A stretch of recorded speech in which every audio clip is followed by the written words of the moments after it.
On this week's episode of Inside Outside Innovation, we sit down with Shannon Lucas, co-author of the book Move Fast, Break Shit, Burnout, The Catalyst's Guide to Working Well. Shannon and I talk about the characteristics, roles, and challenges that catalysts face in driving innovation within companies and how organizations can better identify and support these new change agents. Let's get started. Inside Outside Innovation is the podcast that brings you the best and the brightest in the world of startups and innovation. I'm your host, Brian Ardinger, founder of InsideOutside.io, a provider of research, events, and consulting services that help innovators and entrepreneurs build better products, launch new ideas, and compete in a world of change and disruption. Each week, we'll give you a front row seat to the latest thinking, tools, tactics, and trends in collaborative innovation. Let's get started. Welcome to another episode of Inside Outside Innovation. I'm your host, Brian Ardinger, and as always, we have another amazing guest. Today, we have Shannon Lucas. Shannon is the co-author of Move Fast, Break Shit, Burnout, The Catalyst's Guide to Working Well. Welcome, Shannon. Thanks for having me. Not only are you a new author, the book's coming out, I believe, tomorrow. You have been in the innovation space for a while. You've worked for great companies like Ericsson and Cisco's Hyper Innovation Living Lab and Vodafone. So I wanted to have you on the show to talk about some of the things that you're seeing and some of the great things that you put in your new book. Thanks. You have some great guests, so I'm excited to be part of the crew. What made you decide to write another innovation book? What's different about this take on it? It's a great question because there are so many books about how to do innovation better and innovation processes and change management. But there's very few books that actually talk directly to the change agents themselves about how to do that sustainably and more effectively. Based on personal experience of going through these very catalytic cycles of the intense mania when you start first sinking your teeth into a wicked problem, all the way through trying to orchestrate across an ecosystem or an organization, hitting resistance and more often than not, hitting some kind of burnout. I wanted to help other catalysts and other change agents see that they didn't have to have the intensity of those cycles and how to do it more effectively. I think we need wicked change agents now more than ever. There's a lot of positive change that we need to create in the world, but we need to make sure that they're not doing that at the expense of themselves. What is a catalyst and how does that differ from a traditional employee? My co-author, Tracy, is an ethnographer researcher, and the distinction, the categorization of catalyst comes from a lot of research that she did. And it's basically people who take in lots of information from lots of sources. From that, they will see emergent new possibilities. They then sort of create a specific vision about something that needs to change and how they want to see the world be better. And importantly, they move into action and they move into action fast, hence the name of the book. And they're often perceived as risk takers, even though to them it often doesn't feel risky because they have internalized and synthesized so much of the data. Why it was really interesting for me is I had been spending all of this time creating entrepreneur circles within Vodafone, sort of externally as a support group. And I kept seeing that they didn't all show up the same way. We had grown the Innovation Champion program, we called it at Vodafone, from ragtag group of 8 positive troublemakers to this CEO-sponsored, gamified, rewarded, all these things. We had over 100 people. But it was often like the same 10 or 15% that showed up over and over that would lean in so hard that we were like, oh, hold on, we'll get some of those barriers out of your way for you before you really break a lot of shit. And so it was important for me because it really helped me contextualize who these wicked change agents are, and then, of course, how we could help them better. So with that, can you give some examples of the type of people that you've seen or some examples of how catalysts change the organization or move it forward? First important note is that a lot of catalysts will go in and out of organizations. You'll see on their resumes. Once you start to see the patterns, you'll start to be able to see them on LinkedIn. They'll stay in a role for a couple of years because they've moved on to the next big problem and they're looking for new ways to do it. They often are more comfortable than the average person moving into startups, starting their own ventures, and then going back into the corporate world. It's like, for them, the question is wherever I can create the next change that I need to create and whatever tools are the best tools to get that done is where they will go. It's interesting, actually, in one of the interviews recently, one of the catalysts said, when people used to ask me where I'm going to be in 5 years, I never knew the answer to that because he's like, I never know what problem I'm going to be solving next. And he said, so now my answer is I'm going to be a catalyst. That much I know. And whatever that looks like, I can't tell you. That makes sense. And I imagine a lot of the listeners that we have on this podcast are now light bulbs are, shooting off in their head saying, oh, I think I'm one of those people.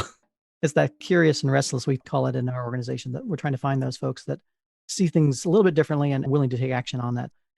Not everybody's a catalyst. How can you, as an organization, if you want to lean into the innovation and try to identify these catalysts and cultivate that, what are some ways that you can first, as an organization, identify who in your organization are these catalysts? Tracy and I sat with this question for a long time as we've been creating our community and doing the research for the book. Do we want to be the arbiters of who is a catalyst and who isn't? We have the data, so we can work with organizations to create the quizzes and do the identification of the personality types. What's more important, though, we found is that people actually self identify as catalysts. We talk about patterns, not templates, like showing what some of these patterns look like and then letting people, to your point, it's like the light bulbs will go off. When a catalyst starts to see and hear us talk about it, there's this deep resonance and really like this thrill because they're finally being seen and understood in a way that they really haven't been before. Most organizations, in fact, we haven't found an organization yet that doesn't have catalysts. So I would encourage all of the HR people and leaders out there to find them. There's often a strong overlap with sort of high potential programs as well, because it's like there's a go-getterness to it. They're leaning in, like, as you said, hard with curiosity and wanting to make positive change.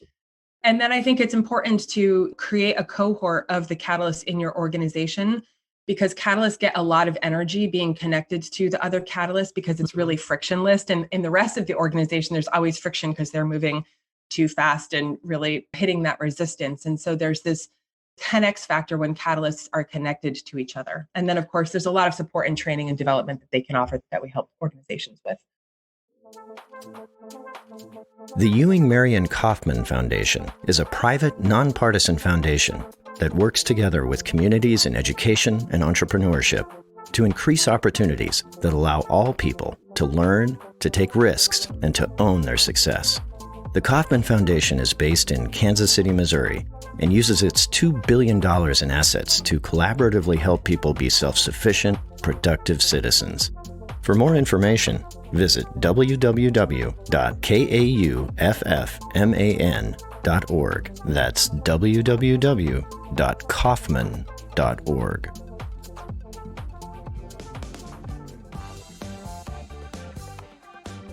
Did you know?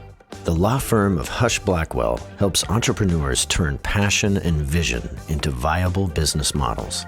Hush Blackwell attorneys offer a confident voice of experience, combined with a guiding hand to young companies as they develop products and services and successfully move them to market, supporting entrepreneurs by helping them protect their ideas and realize their business objectives. Hush Blackwell champions innovation.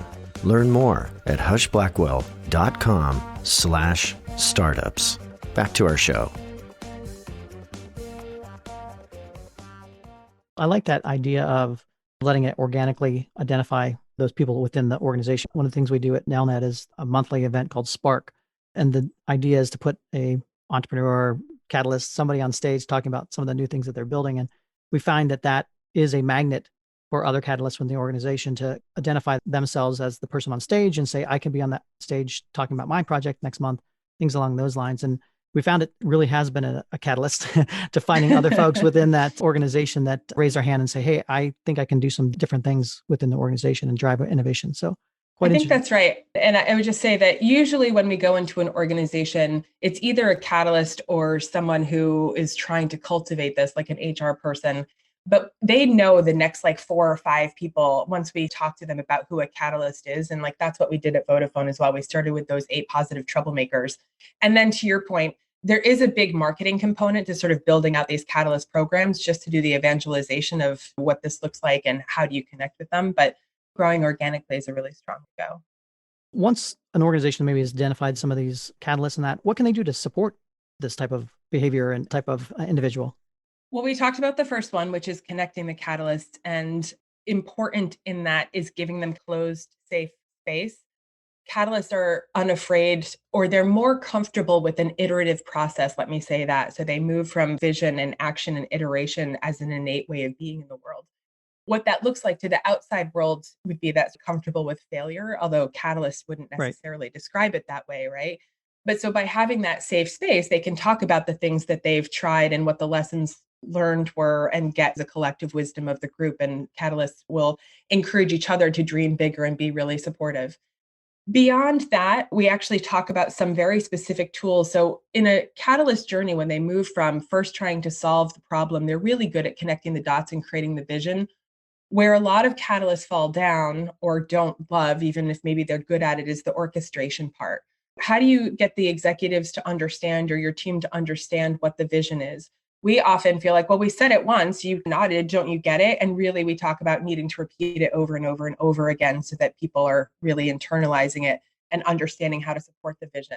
We talk about building network maps so that you can identify who the natural supporters are and who the resistors are and create a game plan. So there's a lot of sort of tools and tips and tricks that can help catalysts be more effective. And in doing so, they also, as I said earlier, minimize the burnout because we've taken away some of the resistance. What are your thoughts as far as creating these connections between catalysts within the organization? But what about outside the organization? What's your thought on this inside outside play? I'm a big fan. And actually, so we have an online global community called the Galaxy, which is exactly for that reason. So we can create closed user groups for an organization's internal team of catalysts. But then by definition, they have access to catalysts from Amazon and Google and Facebook and Steelcase and Hitachi. The cross pollination is really important.